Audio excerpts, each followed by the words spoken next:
So when we talk about hell today, I'm going to be reasonably brief because I think we've covered a lot of the ground we need to cover last month when we talked about heaven. I'll talk a little bit about that later on.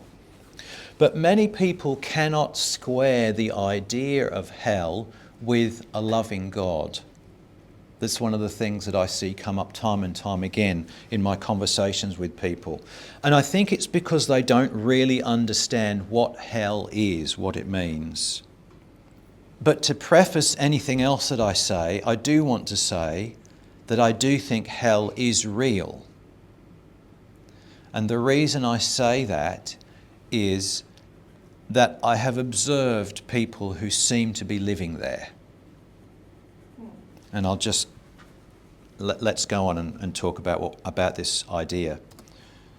I think it's worth just reflecting on what we talked about last time. If you remember, when we were looking at this idea of heaven, we looked at Swedenborg's own account in the book Conjugal Love of these groups of people who get to experience their own heaven. And as I was just reviewing my notes from last month, I made a couple of statements that I thought were worth considering today because they'll give us some sense of what hell is about.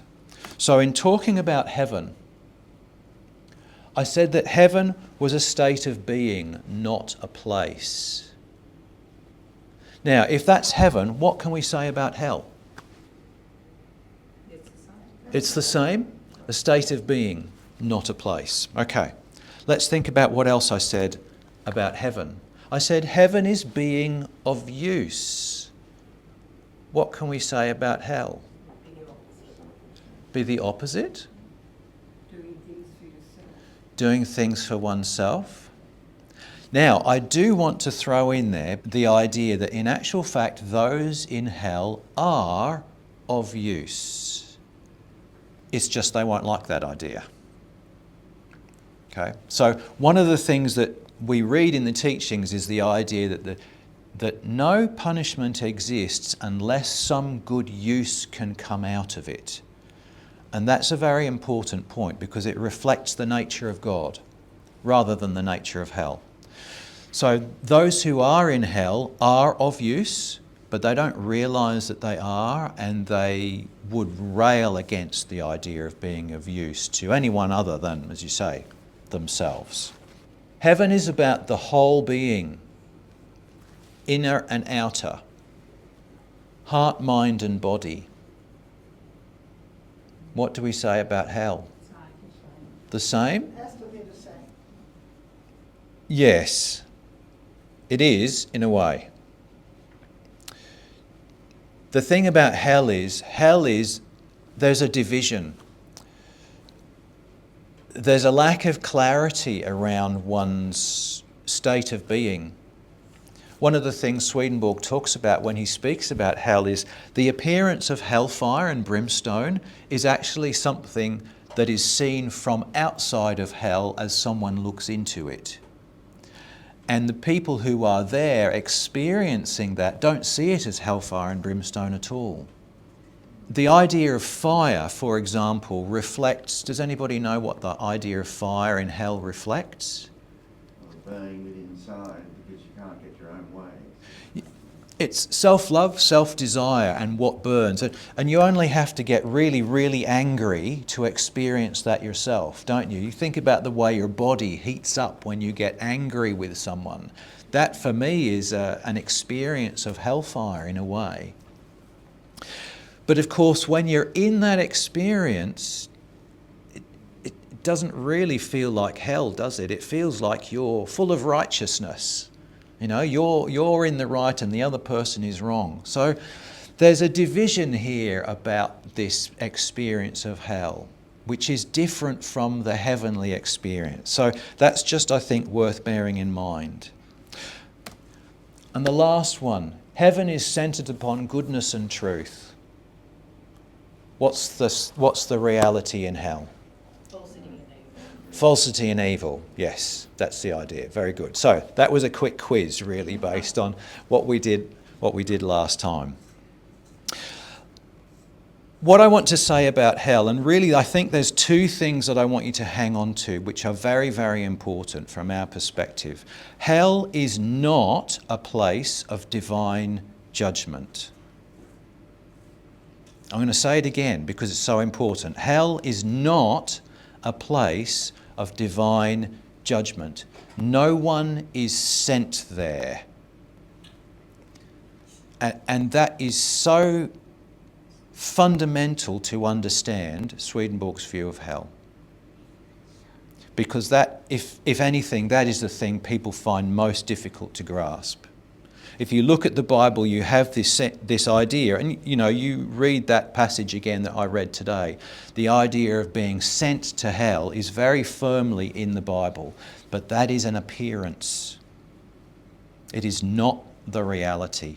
The nature of God is not to send people to eternal punishment. The nature of God actually is the opposite. It is to rescue people from it and draw them out of it if at all possible. So I just wanted to share this one with you. The Lord never sends anyone to hell, but wishes to lead all away from hell.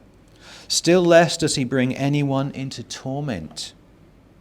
But since an evil spirit rushes into it himself, the Lord turns all the punishment and torment to good and to some use. This is a fundamentally different way of looking at this idea. Fundamentally different. What we need to realise is hell is entirely self-inflicted. We choose it. We choose it. Sharing another passage from Heavenly Secrets. Good done with all one's heart carries its own reward together with it. And evil done with all one's heart carries its own punishment together with it. So it is that heaven is the reward for good people and hell is the punishment for evil ones. So hell really is self-love and love of the world. It's being in control, it's having people pander to all of our desires, do exactly what we want, exactly what we think. It's to dominate, to be in charge. These things are what really the experience of hell is about. Hell is also separation. And this again is a key point, I think. So we have this passage here.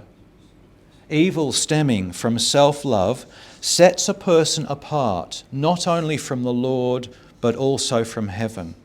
For he loves no one but himself, and others only insofar as he sees them as part of his self-interest, or as they identify themselves with him.